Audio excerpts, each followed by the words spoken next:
Mega Dantara sale. Flat 15% off on VA gold jewelry. Flat 20% off on VA silver jewelry. ఉపవాసం అనేది చాలా పెద్ద, దాని మీద చాలా చాలా అనుమానాలు ఉన్నాయి చాలామందికి. అస్సలు తినని వాళ్ళకి షుగర్లు ఉంటాయి, బీపీలు ఉంటాయి, అయినా సరే ఏదో చేసేయాలని ఒక తాపత్రయం, సాయంత్రం అయ్యేటప్పటికి పడిపోతారు వాళ్ళు. నేనంటాను, ఇంత ఎవ్వరూ అడగరే బాబు, ఎందుకు ఇలా చేసేస్తున్నారు? నేను ఇంతవరకు ఒక్కరోజు కూడా ఉపవాసం లేను, ఆయన దండం పెట్టుకుంటాను, ఏదో ఒక శక్తి ఉందని అయితే నమ్ముతాను. అలా ఉండడం మంచిదేమో అంటాను. మీ ఉద్దేశ ప్రకారం ఏది కరెక్ట్ అంటారమ్మా? అసలు ఉపవాసం అంటే అర్థం తెలియక వచ్చేస్తున్న సమస్య ఇది.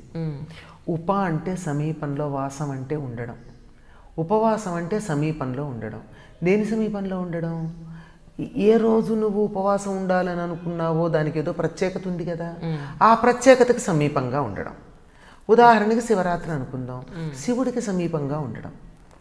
వైకుంఠ ఏకాదశి అనుకుందాం, విష్ణువుకు సమీపంగా ఉండడం. సమీపంగా ఉండడం అంటే వెళ్ళిపోతామా వైకుంఠంలోకి, వెళ్ళిపోవనా కైలాసంలోకి వెళ్ళిపోతామా? వెళ్ళలేం కదా. అంచేత ఆ భగవంతుడి యొక్క జ్ఞానం నిరంతరం తలుచుకుంటూ ఉండడం, భగవద్ధ్యానంతో రోజంతా గడుపుతూ ఉండడం. భగవద్ధ్యానంతో రోజంతా గడపాలి అంటే ఏమవుతుంది? అన్నం తిన్నామనుకోండి కడుపు నిండా, కాసేపు బద్ధకం వస్తుంది, కళ్ళు మూతపడతాయి. ధ్యానం నమశివ నమశివ వస్తుంది, సహజం. ఎందుకు అంటే మన శరీరంలో ఉండేటటువంటి శక్తి ఒక్కొక్కసారి ఒక్కొక్క చోట కేంద్రీకృతం అవుతుంది. ఎక్కడ జీవ ప్రక్రియ ఎక్కువ జరుగుతూ ఉంటుందో మెటాబాలిక్ యాక్టివిటీ అంటారు, అక్కడికి మన జీవశక్తి వెళ్ళిపోతుంది. ఇప్పుడు అన్నం తిన్నామనుకో, మొత్తం అంతా ఎక్కడ చేరుతుంది? కడుపు దగ్గర చేరుతుంది. అందుకని అక్కడ చేరేటప్పటికల్లా రక్త ప్రసరణ ఇక్కడికి తగ్గుతుంది, దాంతో కళ్ళు మూతలు పడతాయి. అన్నం తినంగానే నిద్ర రావడంలో ఉన్నటువంటి ఆంతర్యం అది. అందుకని ఇక్కడ ఇలా నా కళ్ళు మూతపడకూడదు, నేను చేస్తున్న జపం మీదో, చదువుతున్న పుస్తకం మీదో, లేదా చేస్తున్న పూజ మీదో నాకు దృష్టి కేంద్రీకరించబడి ఉండాలి అంటే కొంచెం నా శక్తి ఇక్కడికి వెళ్లకుండా ఇక్కడికి వెళ్ళేట్టు చూసుకోవాలి. అందుకని ఉపవాసం చేయమన్నారు. ఉపవాసం అంటే ఏమిటో మళ్ళీ పూర్తిగా అర్థం కాల. ఉపవాసంలో తినకుండా ఉండడం ఒక భాగమే అంతే. అయితే అసలు తినకుండా ఉండడమా?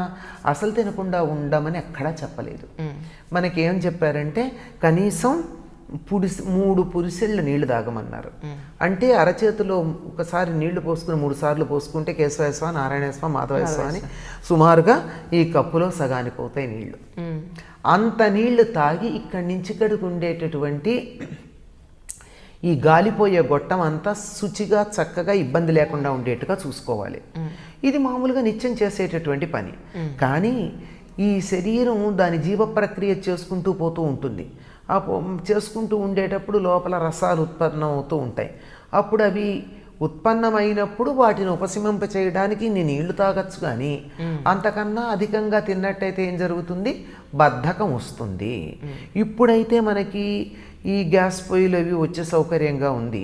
పూర్వకాలం ఇవి లేవు. వంట చేయాలంటే పొయ్యి వెలిగించాలి, పొయ్యి వెలిగించిన తర్వాత వంట చేయాలి, వంట చేశాక అందరూ తినాలి, తిన్నాక గిన్నెలు కనుక్కోవాలి, ఇది అరగాలి, అది శుభ్రం చేయాలి. ఇంతసేపు దేవుడికి దూరంగా ఉన్నట్టేనా? అందుకని వంట పెట్టుకోకండి అన్నారు. ముఖ్యంగా ఆడవాళ్ళకి చాలా సుఖం అది. వంట చేయడం, గిన్నెలు కడగడం, వడ్డించడం, ఎంగిళ్ళు ఎత్తడం, ఇలాంటివన్నీ ఆ టైం కూడా దేవుడి దగ్గర ఉండొచ్చు. అందుకని ఉపవాసం అన్నప్పుడు నేను తినకుండా ఉండలేను అంటే పచ్చివేవైనా తినండి. పాలు తాగచ్చు, పాలు బలాన్ని ఇస్తాయి, నీరసం రాకుండా చేస్తాయి, పొట్ట మీద బరువు కలిగించవు. చేత పాలు తాగినందువల్ల నిద్ర వస్తుందని ఏం లేదు, హాయిగా చురుగ్గానే ఉంటాం. లేదు ద్రవ పదార్థం తింటే కూడా నాకేమిటో అలవాటైపోయి నా పొట్ట కాస్త వెయిట్ లేకపోతే నాకు ఖాళీగా అనిపిస్తోంది అంటే పండు తినండి, పళ్ళరసం బదులు. కొంచెం కాసేపు బరువు అనిపిస్తుంది కదా, ఒక అరటిపండు తింటే వెయిట్ ఉంటుంది కదా. అంచేత అలా ఏదన్నా తింటే అదేం బరువేం కాదు, అది తిన్నందువల్ల నిద్ర రాదు. కనుక శరీరానికి బలం కలుగుతూ, జీర్ణకోశానికి బరువు కలగకుండా, మెదడు చురుకుగా పనిచేసేటట్టుగా, మనసు మేలుకుని ఉండేటట్టుగా, జాగృతమై ఉండేటట్టుగా ఉండే తేలికపాటి ఆహారం తీసుకోవడంలో తప్పు లేదు, తీసుకోవచ్చు. లేదు నేను అది కూడా లేకుండా నేను ఉపవాసం ఉండదలుచుకున్నాను, నీ శక్తి ఉంటే ఉండు. ఎందుకంటే ఏదైనా ఒక పని చెయ్యాలి అని అనుకున్నప్పుడు మనం కొన్నిటిని త్యాగం చేస్తాం. అవును. నేను ఇది చెయ్యను అది అయ్యేదాకా అని. ఆ రకమైనటువంటి ఒక పట్టు, ఒక త్యాగ బుద్ధితో నేను ఇవాళ అన్నం తినను, లేదు నేను ఇవాళ అసలు ఏమీ ఘనపదార్థం తినను అనే నియమం ఉందనుకోండి, ఉండొచ్చు. ఉండగలిగితే, అది కూడా మళ్ళీ ఉండగలిగితే ఉండొచ్చు.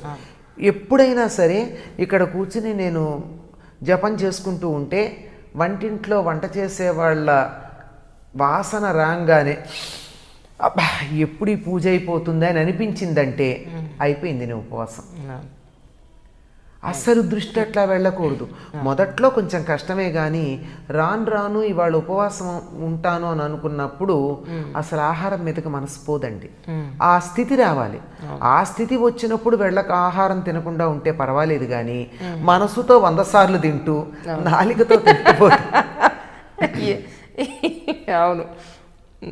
దానివల్ల ఎక్కువ ప్రయోజనం ఉండదు. ఎక్కువ సార్లు దాన్నే తలుచుకుంటూ శివ శివ అనకుండా అన్నం అంటూ తలుచుకుంటూ కూర్చుంటే అది ఉపవాసం కదా, లంఘనం అన్నారు దాన్ని. అజీర్ణం చేస్తే ఖాళీ కడుపుతో ఉండమని చెప్పి లంఘనం పెట్టినట్టు. తర్వాత ఈ ఉపవాసాలు చేయడంలో కూడా పద్ధతులు ఉన్నాయి. ఇది కార్తీక మాసంలో మనకి చాలా బాగా చెప్తారు. నక్తాలు, అర్ధనక్తాలు అట్లా. అంటే పగలల్లా ఉపవాసం ఉండి రాత్రికి భోజనం చేయడం నక్తం. నక్షత్రాలు నక్తం అంటే రాత్రి, చీకటి పడ్డాక నక్షత్రం కనపడ్డాక భోజనం చేయడం. అర్ధనక్తం అంటే మధ్యాహ్నం 3 ఆ ప్రాంతాలు భోజనం చేయడం, పొద్దున్న నుంచి ఏమీ తినకుండా ఉండి. కార్తీక మాసం అంతా అట్లా ఉంటారు. మళ్ళీ 1 రోజు 2 రోజులని కాదు, అంటే భోజనం అయితే చేస్తారు. ఇలా ఒక నియమం. ఇలా కాకుండా కొంతమంది మేము అట్లా ఉండలేమండి, మేము ఉద్యోగ ధర్మం, పొద్దున వెళ్ళిపోవాలి అంటే పొద్దున భోజనం చేసి రాత్రి మానేస్తారు. ఇట్లా ఏదో ఒక నియమం పాటించడంలో తప్పు లేదు. ఆ నియమం పాటించాలి. అంతేగాని శరీర ధర్మాన్ని మాత్రం ఎప్పుడూ విస్మరించకూడదు. బీపీ, షుగర్ మాత్రలు వేసుకొని వాళ్ళు కొంచెం తక్కువే కనపడుతున్నారు ఈ కాలంలో. ఆ విధంగా మాత్రలు వేసుకుంటూ ఖాళీ కడుపుతో అవి వేసుకుని రకరకాల అనారోగ్యాల పాలై ఇంట్లో వాళ్ళని బాధ పెట్టే కన్నా ఇలాంటి తేలికపాటి ఆహారాలు తీసుకుంటూ ఉండడం మంచిది. అయితే ఈ ఆహార నియమం అన్నది అనేక రకాలుగా ఉపయోగపడుతుందమ్మా. క్రిస్టియన్స్ కూడా లెంట్ పీరియడ్లో 40 రోజులు ఒక నియమం పాటిస్తారు. ఏదో ఒకటి, నేను ఈ నెలంతా తీపి పదార్థాలు తినను. నెల కాదు, 40 రోజులు. లేదు, నేను ఈ నెలంతా మాంసాహారం తీసుకోను, లేదా ఈ నెలంతా నేను ఫలానా పదార్థం పండు తినను. ఇలా ఒక నియమం పెట్టుకుంటారండి. మనకి తెలియదు వాళ్ళు చేసేవి చాలా వరకు. వాళ్ళు కూడా చాలా స్ట్రిక్ట్గా చేస్తారు. మనం వీధిన పడి చెప్పుకున్నట్టుగా వాళ్ళు చెప్పుకోరు కనుక ఆ విధమైనటువంటి నియమం ఏమవుతుంది, మనసుని నియంత్రించడానికి ఉపయోగపడుతుంది. అసలు మానకల్లా అంటే ఏది పడితే అది, ఎప్పుడు పడితే అప్పుడు తినాలనుకుంటే తినేయడమేనా? లేదు, నువ్వు ఆగు, నాలిక నువ్వు కొంతసేపు వెయిట్ చెయ్యి అని చెప్పి నాలికను అదుపులో పెట్టుకోవడం అన్నది అక్కడ నియమం. ఇంకా వాళ్ళు చాలా నియమాలు పాటిస్తారమ్మా. ఉపవాస నియమం వారు అంటే అటు రంజాన్ కానీ ఇటు లెంట్ కానీ వాళ్ళు పాటించే నియమాలు మన ఉపవాస దీక్షలో మనం పాటించట్ల. వాళ్ళు పొరపాటును కూడా ఒకళ్ళని తిట్టరు. ఆ సమయంలో కోర్టులకు వెళ్ళరు. చాలా జాగ్రత్తగా ఉంటారు. మనం సత్యనారాయణ పీట మీద కూర్చుని ఎవరన్నా ఫోన్ చేస్తే నేను ఇంట్లో లేనని చెప్పమని కొడుకు చెప్పేటటువంటి వాళ్ళం మనం. అంటే దేవుణ్ణి కూడా మనం సత్యదేవ వ్రతాన్ని చేస్తే శుభ్రంగా అబద్ధాలు చెప్పేసి వాళ్ళకి ఏం ఫలితం ఉంటుంది? వారం వారం వ్రతం చేసుకున్నా, నెల వ్రతం చేసుకున్నా ఫలితం ఉండలేదు. కనుక ఒక నియమం పాటించడం కోసం, మనసుని నియంత్రించుకోవడం కోసం చెప్పుకున్నదే తప్ప శరీర ధర్మాన్ని అతిక్రమించి చేయకూడదు. పైగా ఉపవాసాల గురించి చెప్పింది పసిపిల్లలు, మరియు వృద్ధులు, బాలింతలు, గర్భవతులు, అనారోగ్యం చేసి కోలుకుంటున్నటువంటి వారు, పొలానికి కానీ ఇంకో పనికి కానీ వెళ్ళి కాయ కష్టం చేసి బతకాల్సినటువంటి వాళ్ళు, అటువంటి వాళ్ళు ఉపవాసం చెయ్యొద్దు అని చెప్పింది శాస్త్రం. చూడండి, ఇది మర్చిపోయాం మనం. ఏదో ఒకదాన్నే పట్టుకుంటారు మన వాళ్ళు. అది తర్వాత ఇలాంటి కటిక ఉపవాసాలు చాలా దోషమని కూడా చెప్పింది. నిర్జల ఉపవాసం 1 సంవత్సరంలో ఒక్కసారి మాత్రమే చేస్తారు.